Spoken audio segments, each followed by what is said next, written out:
Thank you so much for listening to Breadwinning Mums. We really appreciate your continued support over the last year, and we're happy to announce that we have published the Breadwinning Mums book. Yay! This book is based on the conversations from the Breadwinning Mums Season 1 episodes. It highlights the candid journeys of each mums, as well as a golden nugget of wisdom from their life's lessons. Now is the perfect time to give the gift of the Breadwinning Mums book to the special mums in your life or to yourself. No matter where you are in life, I'm sure the practical tips within the Breadwinning Mums book will help you take your lives just a little bit further. Limited copies available, so order yours now at breadwinningmums.com. That's breadwinningmums.com.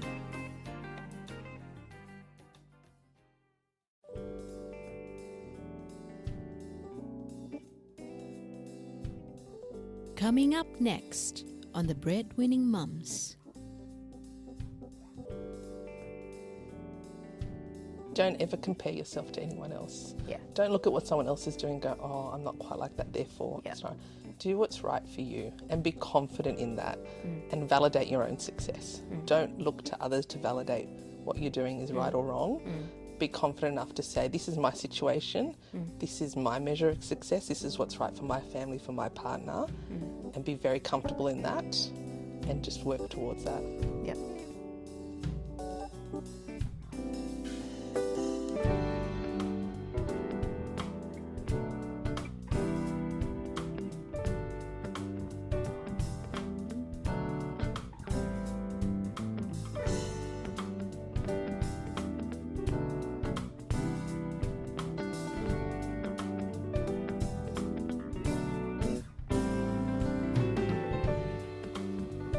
Hello everyone, and welcome to the Breadwinning Mums podcast. This is a place where we debunk the myths of working mums, cheer each other on, and show the world that it's okay to be a mum and still pursue excellence in your chosen area of expertise. Today we're chatting with Gabriella Nunes, a fellow married breadwinning mum with 3 boys. Gabriella is a Director of Research and Commercialisation at University of New South Wales. Gabriella shared with us her life story about being the youngest daughter of her parents who immigrated from Italy, inheriting their hard work ethics and finding equality and true partnership with her husband in raising their family. Here we go with Gabriella Nunes.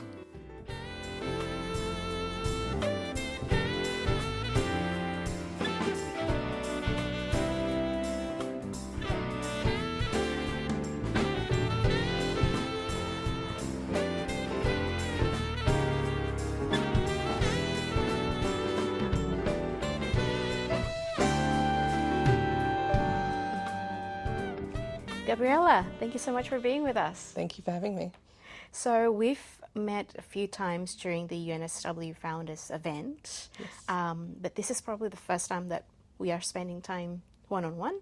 Can you tell us a little bit more about yourself? Yeah, sure.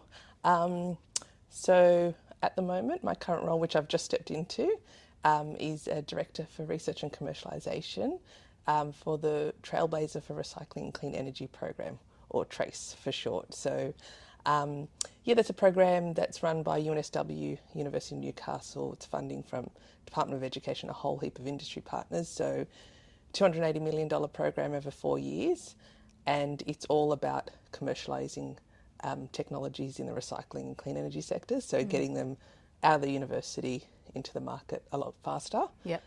So that's a really exciting program to be part of, and just in its very it's in its infancy and just setting that up. And the reason I stepped into that role was, through my work through UNSW Founders, where we crossed paths. So I've been with the university close to 4 years now, and I'd never worked in that environment before. And when I first joined, I was just amazed at the type of tech being developed and sitting almost hidden within the university, like phenomenal solutions. And you just looked and they're like, that needs to get to market. Yep. So the Founders Program is an excellent platform for that. And some of the startups that we work with, there are research-based or come out of the university, but has a much broader remit. So that's all about anyone, student, staff and alumni, taking an idea, turning it into a company, scaling that, making it investable. And through my role there, so I was running the Startup Accelerator programs. I came across working, the Trailblazer was starting to be set up, and so my role was to set up a climate accelerator as one part of that. And I was exposed to the broader program, and I thought, this is something I want to be part of. And yeah, my time at Founders was a huge inspiration and stepping stone into that. So that's where I am currently. Yep, that's awesome. Where do you see Trace in 4 years' time? Well, it is a 4-year program. Exactly. Exactly. Good question. And it's short and sharp, and it's very focused, and it's intentionally that way. So the two big, I guess, objectives of Trace are one, to commercialise these amazing technologies, and there's 17 very specific projects that we're focusing on. And two, we're doing it in a different way, a new model that's, universities have been okay at commercialising tech in the past. So we're trying to find ways to make it easier for industry to engage with us, get the tech to market faster. So a whole new model of commercialising that. So the second point of Trace is to leave that legacy, a different way of doing it. So in 4 years' time, I'd like to sit back and say that's what we did. This is a new way of working and incentivising the commercialisation of that tech. I've been involved in a few sustainability programs as well when I was on exchange in New York, and the agreement about whether if the whole world can actually come to meet Paris Agreement or not is still quite mixed. In your professional opinion, where do you think we are globally? Yeah, globally is one thing, nationally is another. I think there have been a few setbacks based on different political agendas, obviously, and we've seen that very much play out in Australia, unfortunately. 10 years back, or probably 15 years back, I was in a role around helping companies export and attract foreign direct investment, and there was a huge focus on clean energy. And then back then. This was with Austrade, right? And then change of government, change of ministers, etc., that all folded. So I feel like we've gotten past that back and forth to some degree in Australia. There's definitely the intention, there's the money, the ecosystem's more developed. So that's the political landscape's one component. And globally, obviously, that's shifting a bit, as we've just seen with COP28, hopefully. Yeah, I know. Hopefully. Words are one thing, action's another. But then if you sort of take it down to the operational level, which is, I feel like where I'm operating in and supporting these teams and startups and SMEs, it's more about the tech's there, but it's building out the supply chain. Each piece of technology in isolation solves one part of the problem. But in order to get something to market that's efficient, practical, affordable is a big piece and a really difficult one to tackle. Because at the end of the day, the users, it's not that some people don't want to adopt things. Some people aren't in a position to be able to. So it's getting that right across the entire supply chain is quite, and deep tech itself, getting that to a point where it's commercially feasible has always been hard. So it's sort of a mixture of all those factors, the political landscape, the difficulties in deep tech, and the usability. So I feel like there's momentum, we're getting there. Can we get there in 4 years? Not in 4 years, but we'll certainly make. And like I said, it's a model for universities to adopt and industries to work closer with universities. I feel like we'll be one part of the ecosystem that helps accelerate it. It is a much bigger picture. So hopefully in 4 years we'll have some really strong traction. Okay. I remember when Scott Morrison first talked or first explained the reasons why they're not supporting the movement towards green energy and the cessation of basically coal energy, and he said the technology is not there. Simply, it's not really an option for him at the time. And so hopefully, by the sound of it, you're helping Australia lay the groundwork to make it an actual viable alternative for then the politics to come up to play and support that. Yeah, and when it's possible. having something commercially feasible. Yeah, as well. Yeah, brings it all into play. And yeah, like this is one small part of the ecosystem. Yep. There are many others out there, and I find that, actually the climate tech ecosystem in Australia, in particular in Sydney, New South Wales, over the past couple of years has just, exploded. So, the trajectory's there. Yeah, awesome. Well, it's so good to see you on the helm of it. So well done and good luck. Thank you. Excited to see what happens.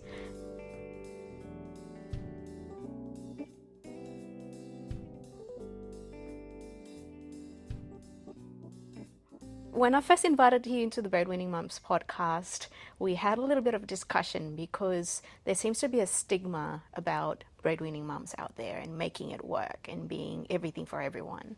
Can you tell us a little bit more about your perspective? Yeah, thank you. And we had this discussion. I think when you first approached me, I was keen but hesitant. And we had that conversation about the positioning of being a breadwinning mum. And I think I was quite honest. To be honest, it wasn't something that I wanted to perpetuate too much because I'm all for women advancing in their career, in their family life, in any way they see fit. But sometimes I felt like the positioning of a breadwinning mum can be sort of a double-edged sword. So it just somewhat creates this perception that you have to be a breadwinning mum. You have to be really successful in your career. You have to be a primary carer and bear the wider load of that mentally, physically, etc. And sometimes it can be a bit of a stereotype. If you're not doing all that, then you're not successful. So that was my initial hesitancy to sort of come on the podcast. But then I think we had a chat, and for me, it's about if that's what a woman chooses to do, perfect, fantastic. But for me, it's more about equality and choice and flexibility. So in my mind, there's no way I can do everything I do without my partner and what he does, and there's no way he can do what he does without me. Yeah. So for me, it is getting women to sort of feel they can do whatever they want to do, as long as it's their own measure of success. Yeah. Yeah. So if you want to be a breadwinning mum, have a great career, have an amazing family, do all that, go for it. If you choose not to, that's fine. It doesn't mean you're any less successful. So, for me, it's about flexibility and choice and defining your own measure of success. Yeah, yeah, perfect. And equality. I can't get the word equality out there enough. Yeah. Yeah. Okay. If we want equality, then we have to think of it that way. And actually, I'll talk about this as well. There was a few years back, there was someone I worked with who decided to be a stay-at-home father for a couple of months, which is excellent. And he stayed home for 3 months, and then he went on to write a book about it, and it was interviewed in the media. And every time I saw it, I just got more and more angry.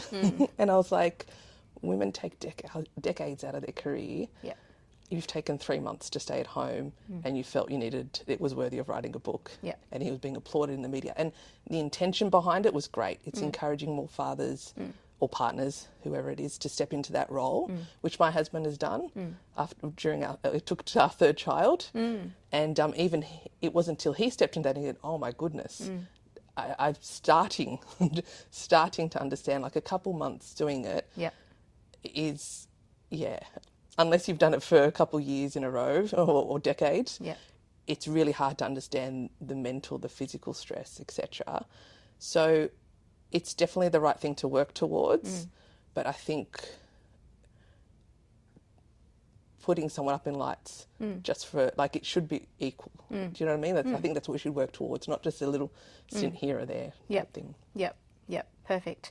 I think I shared with you the whole reason for my starting the Breadwinning Mums podcast was when I went back to full-time work, and the kids were littlies at the time, I think about 2 and 4. And I used to feel this constant guilt of leaving the kids behind. The youngest one, she would say to me, "Mommy, I want you to stay at home. Why do you have to go?" And I would hug her and I would like draw these little hearts on her palm and say, "Look, if you miss me, just press on this heart and just close your eyes and say, 'Mommy, I miss you and I'll see you later.'" You know, it's just that constant guilt. Yes. And you're right. Everyone should have a choice, and being able to pursue that success in whatever shape or form that they see it. Sometimes it's thrown upon us because we had to. Yep. In my case, it was, and I share this in the book as well, it was because my husband was diagnosed with cancer and he wanted to take some time off work to focus on his health and spending time with family. But sometimes people have that inner drive to want to succeed in their professional career.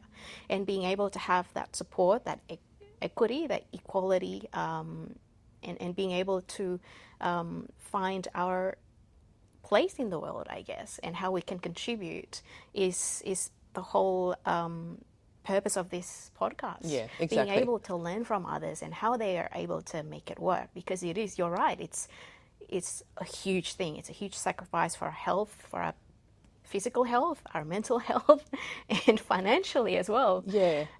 So hopefully, the fact that we are having this conversation is to put in the spotlight that I think everyone have their own different definitions about what being a breadwinning mum is. My definition is to say that you're not less of a mum because you're out there working. Of course not. You're still there for your family when you're at home physically, but it's okay to do that as well and juggle. Yeah, exactly. And I actually find I'm a better parent when I mix the two. Yes. Because I feel like, and you're also a good role model. So I sit there and explain to my kids what I do, and they're like, oh, wow. Or maybe I want to start a company one day, or I want to do this. Exactly, yeah. And so, yeah, I find I'm a better parent working, and I've got the luxury of doing part-time. And your second point there is whatever model works for you and your family. Every family or situation is different. So it's, I guess what we're saying is don't put a particular model out there as the success path. Do what works for you in your situation. Yeah. Okay, all right. So tell us a little bit more about your motherhood journey. You have 3? 3 boys. Oh. 3 beautiful boys. Yes, okay. I know. So I have many, many wrinkles. How old are they? 8, 5 and 3. Oh, wow. Okay. All right. None of them are wallflowers, which is excellent, but very tiring. Yeah. What are they like? They're amazing. They're very energetic. Yeah. I just saw a friend and they asked me how the kids are like. They're beautiful, but they're fun. They're constant fun. There's no pause. School holidays. Oh, next week. I actually really enjoy school holidays because then I get to be a kid as well, get a time zone and all that sort of thing. Oh, nice. Yeah. Okay, all right. Yeah. Do they have different personality? Of course. That's the other thing, And when we're talking about different situations, they're all got different temperaments and different personalities. So some people say, oh, wow, you're the mum of 3 boys. That must be intense. And I do genuinely believe physiologically there's different hormones running through boys and girls, but then you've got to add onto that different temperaments, different personalities. So, some of my son, like some of them are the real, go get them, testosterone driven, high energy, running around all the time. Yeah. My second son, when he was born, was much more chilled. Yeah. But now my third son's a good hybrid. Okay. But now it's beautiful, and I grew up in 3, and so I always wanted to have 3. Okay. The way they balance each other out and the dynamic that's starting to play out now, it's really nice. Oh, beautiful. Yeah. Okay. So you mentioned that your husband took care of the kids when the third one was born. Yes. Could you tell us a little bit more about the journey? What was it like? Yeah, so actually the first time I came back from maternity leave, I was working at in a government agency to help companies export. Perfect. I had an amazing boss who didn't have a family of her own, but completely was flexible. You can manage a team, do what you need. And she gave me all the responsibility and really helped me grow regardless. The second time I came back from maternity leave was quite different. I was sort of told, oh, you're part-time, you can't manage a team anymore. I was managing 2 teams prior. Put me pigeonholed me in a little corner, and I'd been there for a while. So I thought, okay, it's time to move on now. So I thought and I was pregnant with my 3rd at the time, and so I thought I'll just start looking around and I'll look for a job on maternity leave. But then there was a job that came up. A friend referred it to me. I applied, thinking, all right, I'll have some interview practice. And I was 6 months pregnant at the time by then. And I got the role, which was, really restored my faith in the system, and full credit to the hiring team there. So but the requirement was that I did come. The other two kids I'd taken roughly a year off. By 9 to 10 months, you start to go a bit stir crazy at home, as beautiful as they are. And so, we sort of negotiated that I'd backfill my role for 9 months, come back. So then my husband said, okay, I'll take the 3 months off. So he got to step into that role, which he really enjoyed. Yeah. And he's going to kill me for saying this, but 2 weeks into it, he said, "Oh, now I understand what you." I thought, "Oh no, you don't." 2 weeks is nothing, mate. Spend another 8 years. Yeah, exactly. And then we're on par. Yeah. Okay, awesome.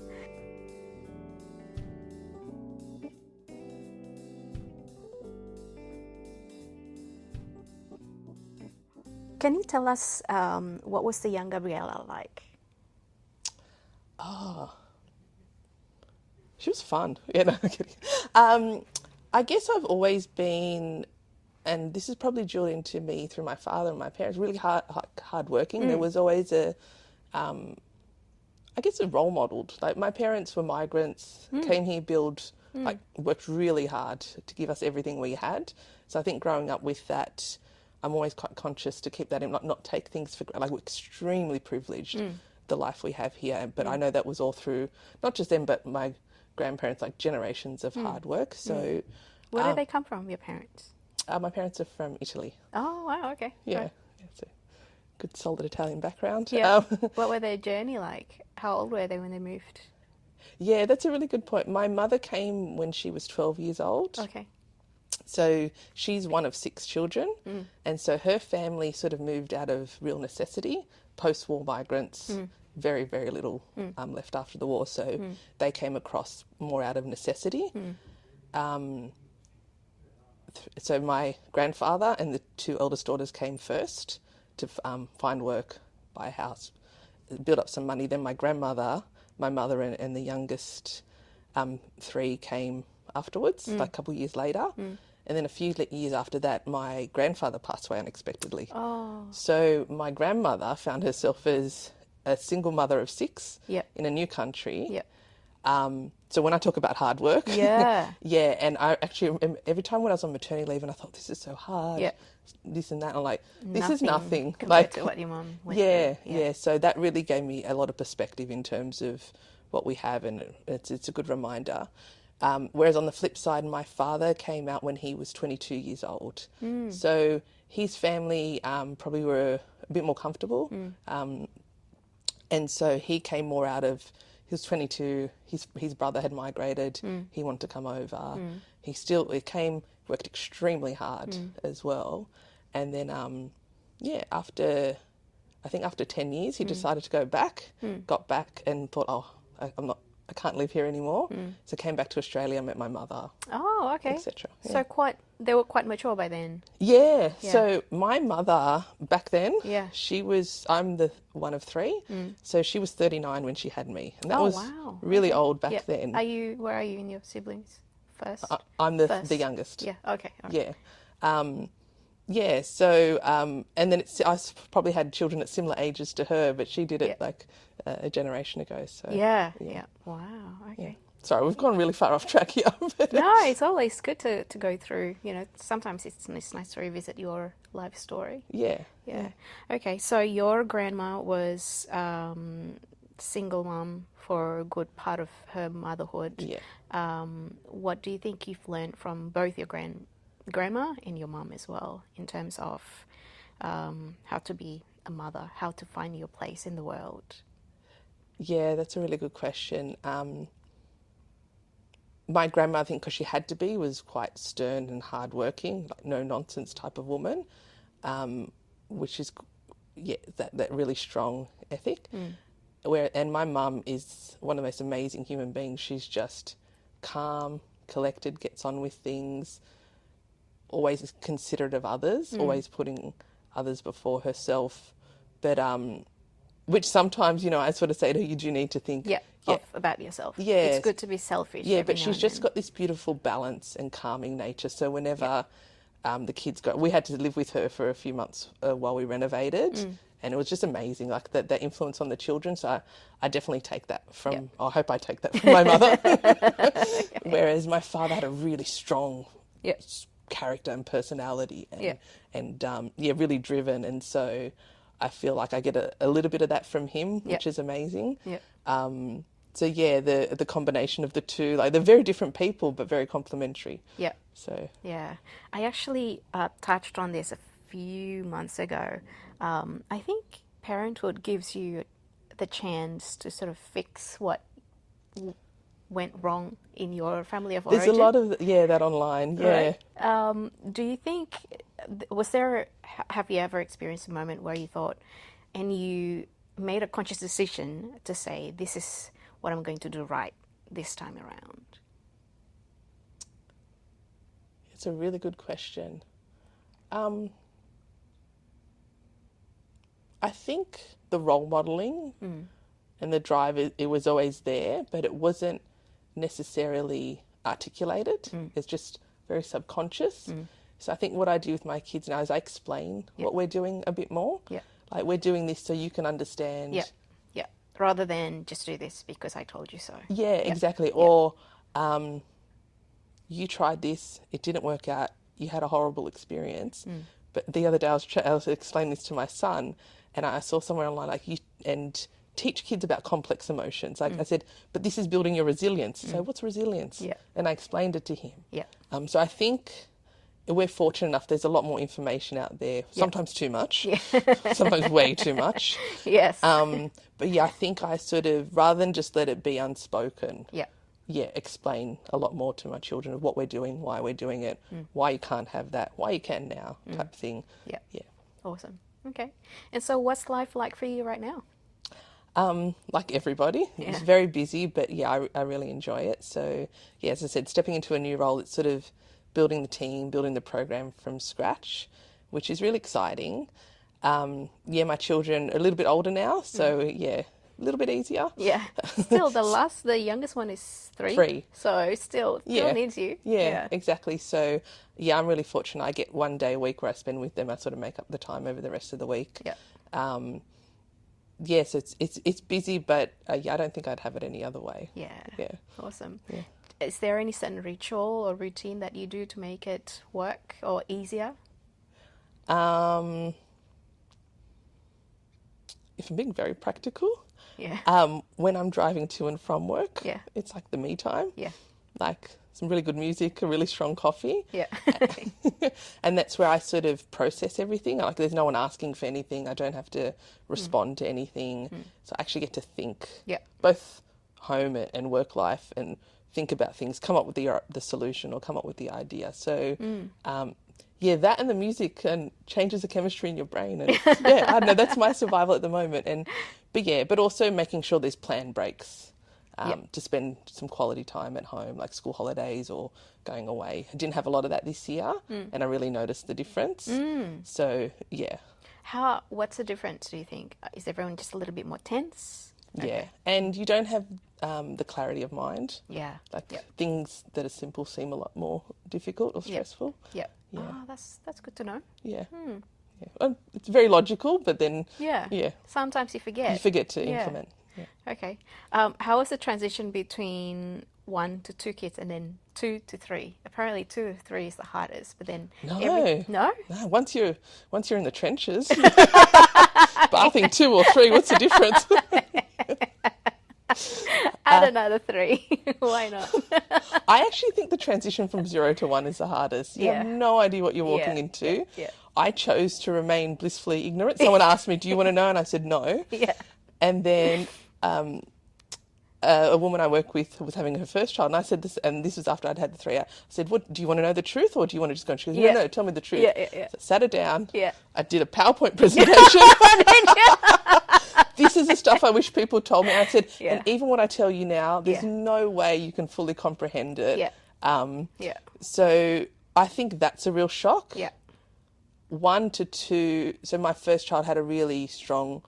Let's say you've got one calm child and one with a strong temperament. So I had the strong temperament first, which is beautiful. Like, he's going to be a fantastic human being. They all are. So I'm not saying that in a negative way at all.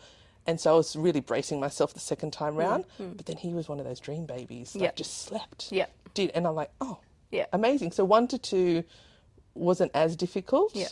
And then by the third, I sort of knew it was coming, and Yeah. you're just so much more relaxed. Yeah. You don't stress the small stuff. Yeah.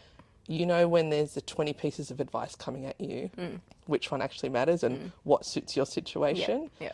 So the third kid sort of just, he's pretty chill, walks around the house looking after himself. Here's some food. There you go. He does get his own banana in the morning now. There you go. A 3-year-old. Hey, that's independence, resilience. Okay.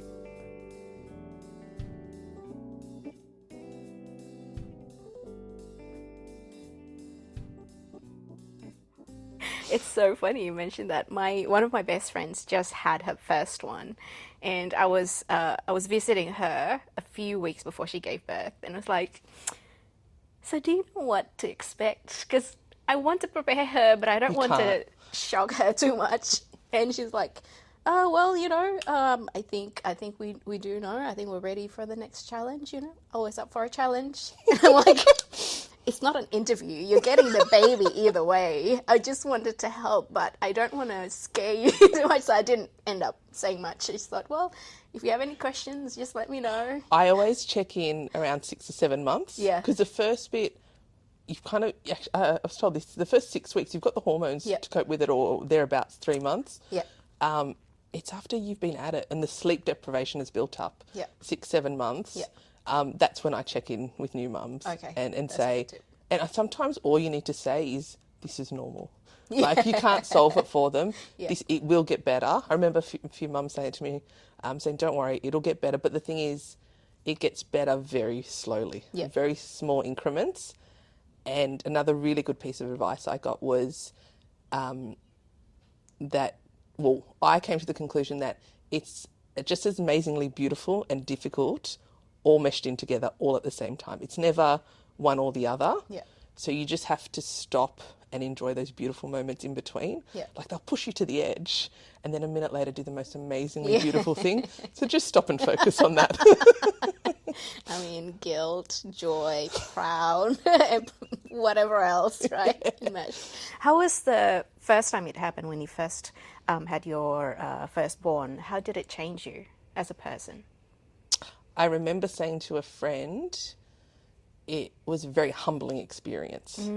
Like, I realised how self-centred, I don't know if arrogant's the right word, or just because when you have a child, it's nothing about you anymore. Yeah. All your energy, physically, emotionally, everything is for someone else. Yeah. So it was very humbling in that sense, just to step out of yourself and give everything to someone else. Yeah. That was my biggest learning from it. Yeah, I know exactly what you mean. It's like whenever you see someone without kids, because you've never had to care for anyone else, really. I mean, you care about your friends, your family, but nothing like caring for a newborn child where it's all-consuming.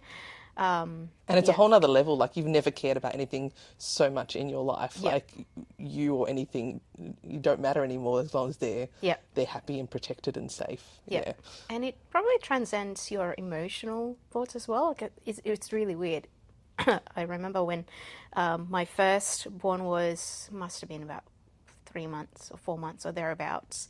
We were having a nap, and for some reason he started to roll then. He was at the edge of the bed about to fall off. I was asleep by then, but for some reason I knew to get up and I knew where he was and put him back on the bed. It's phenomenal. It's so weird. I just thought, how did I know that? Yeah. It's your body, the fact that it creates this and just knows how to naturally respond to its needs. It's just, very humbling in terms of it's a bit beyond us to a certain degree. Yeah. But then what I've noticed is, so obviously the first few years it's a very physical need, but now it's turned into that emotional need. So it's like, how am I going to teach them how to be the best person they possibly can be? So that makes you look at yourself. And there's another piece of advice I got. It's all about role modelling. So you've got to improve yourself in order so they'll pick that up subconsciously. Like, that's where they get the energy from. And it doesn't matter what you say to them. They watch what you do. Yeah. Which is why, you know, when I was doing the YouTube, I showed my firstborn, and he said, "Oh, I want to do a YouTube," and then I did the book, and he's like, "Oh," and he started writing his own book as well. So you're right. It's that tug, you know, pull and push between wanting to be there for them and be present versus also preparing them have to be an adult, because one day they do need to step out of this comfort zone and find their own way. And how can they be the best adult or best person that they can be? Or play to their strengths. Yeah. Yeah, so they might not, like, you can role model one thing, but that's not actually what they'll do. So find what they genuinely enjoy and nurture that, or what they're naturally good at and nurture that. And so that sets them up for success. Yeah. Do you think that they show that talent, individual talent, very early age? Yeah, definitely. Okay. So you just need to be quite mindful of how they react to certain things and make them try a few different range of activities. Yeah, so my oldest son, when he was 3, said he wanted to start a recycling company. I'm like, oh, that's good. Now he wants to be a world famous goalkeeper. Like, excellent, you've probably got the ability for that as well. Yeah. My second son, just his sheer personality, we say he's either going to be leader of the UN or a mafia boss. One or the other. He just got that gravitas. The third one we'll see. And I'm not put any pressure on them. Okay, all right. How do you juggle parenthood between you and your husband? Do you take turns? Do you complement? Yeah, it definitely. I think we're both very fortunate. We found a really good balance. And this goes back to what I said really early on. It's not the breadwinning mum. It's the partnership that really works. And yeah, I feel like we both contribute really equally. Yeah. And there's times where, like, you know, I'll need to lean in more or he'll need to lean in more depending on what's going on at the time. But yeah, I think it took a while to get there because of, you know, even I start out thinking, oh, this is the mum's responsibility, and I step in, I do it all. Yeah. Then you get burnt out, you get really angry. So then you've got to learn just to leave the gap, let them step in, and find a way to work together, which, I'm really happy to say that, I feel like we've gotten there. Yeah, that's good. I think sometimes parenthood gives you this huge mirror, right, for you to actually see who you are with how they respond to you, with how they push your buttons.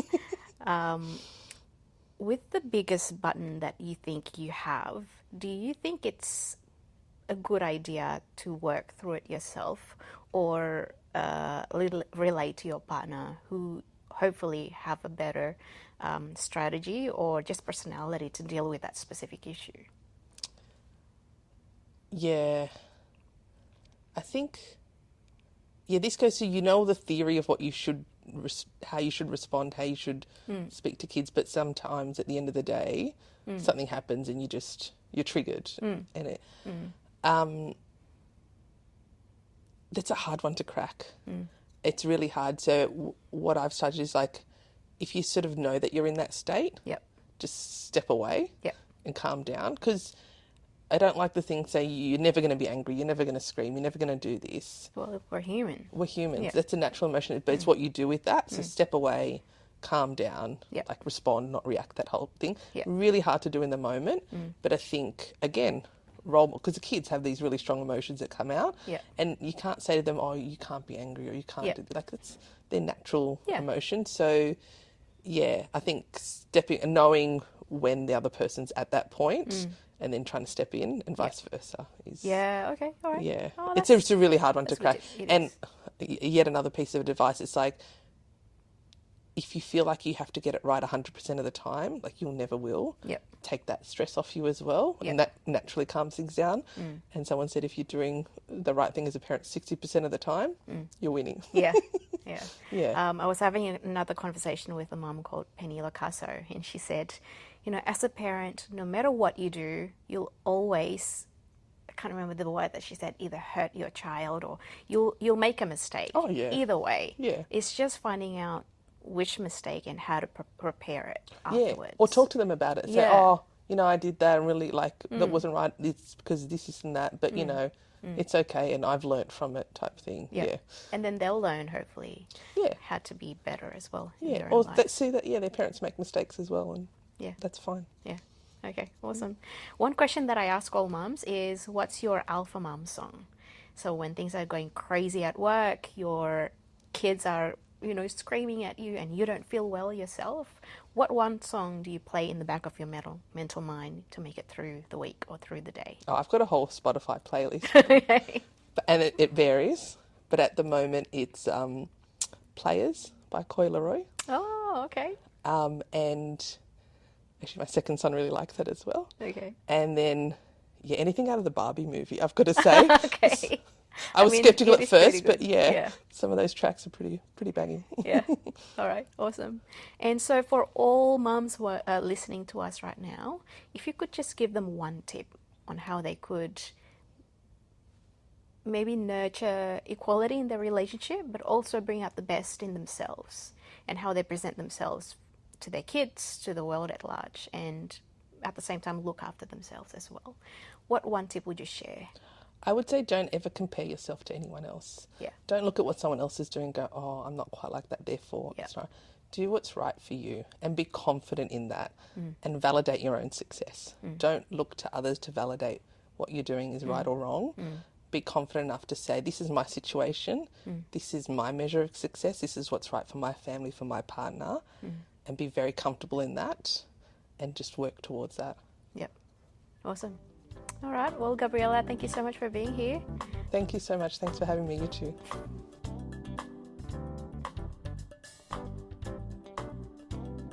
This episode of The Breadwinning Mums was produced by me, Jane Lim, and our theme music was produced by Sam McNally. We recorded this episode on the lens of Darug people who have passed their parenting story for generations. We pay our respects to their elders past and present and thank them for caring for country. Connect with us through LinkedIn or Instagram at Breadwinning Mums. Until next time.